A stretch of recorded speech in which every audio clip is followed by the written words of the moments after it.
Tu me odeia, né? Tu me ama, né? Eu te amo! A cara dela de tipo, por que você tá fazendo isso comigo, mano? Aham. A cara da Hannah de todo dia enquanto a gente fica amassando a cara dela. De tanta fofura que ela tem. Gostosa. Oi, mito. Olha só. Dormiu. Novidade. Bora? Vai. Bora. Oi, eu sou a André. Eu sou a Tereza. E esse é o Prosa Queer.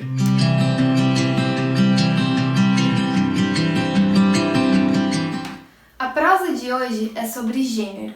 Mas antes a gente precisa entender o que gênero quer dizer. O gênero de alguém existe para definir o papel social que uma pessoa tem que ter, ou seja, como ela deve ser e como ela deve se comportar dentro de uma sociedade. E a gente sabe que na sociedade em que a gente vive, o gênero binário ele se estabeleceu como uma verdade única e inquestionável. Ou seja, dentro dessa binariedade só existem dois gêneros, o feminino e o masculino. Mas quem define isso? Como surgiu essa ideia de que só existem esses dois gêneros possíveis? Assim que a gente nasce, já nos colocam dentro de uma caixinha de acordo com o sexo biológico que a gente vem para o mundo. Ou seja, se você nasceu com um pênis, portanto você é do gênero masculino e você então é um homem e precisa se comportar como tal.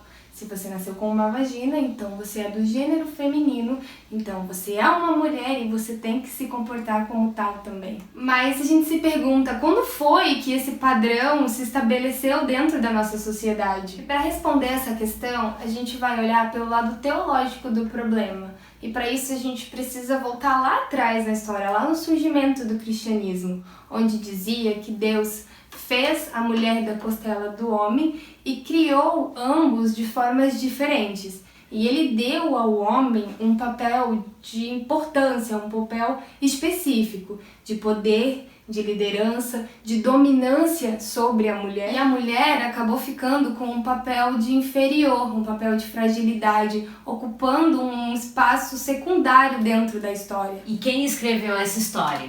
Quem tem o poder de fala?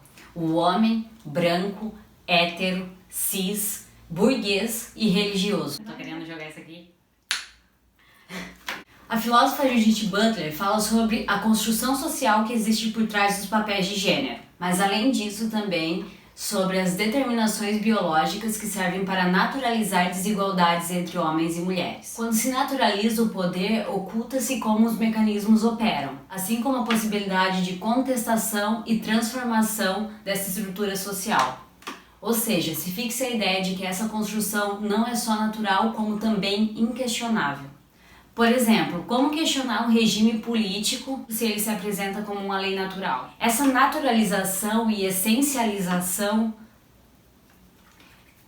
do gênero e da heterossexualidade é amplamente operada nas milhares de imagens que são vinculadas diariamente nas novelas, nos filmes, desenhos, materiais didáticos, revistas e na publicidade. Aqui a gente já consegue compreender a ligação que existe entre gênero e a sociedade em que a gente vive. E para essa parte da sociedade que tem sido beneficiada durante toda a história com essa dominância do homem na sociedade, com esses direitos dados a elas do casamento, da constituição de família, da liberdade de expressão, principalmente, fica muito difícil para essas pessoas compreender e principalmente aceitar que pessoas diferentes delas, com vivências diferentes, possam ter os mesmos direitos. E quando pessoas LGBTQIA+, decidem se casar, decidem constituir família, ou uma pessoa trans decide mudar o gênero que foi atribuído a ela no nascimento, quando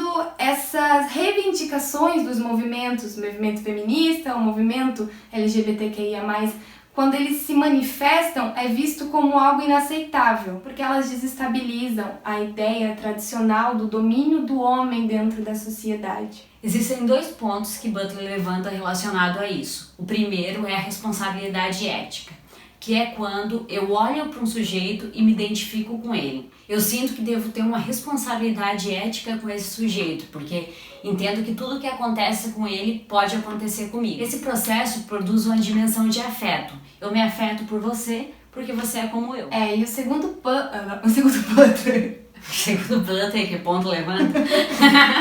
E o segundo ponto que a Butler cita é a questão da violência ética, que é quando eu não reconheço que um sujeito é tão humano quanto eu, porque ele é diferente de mim.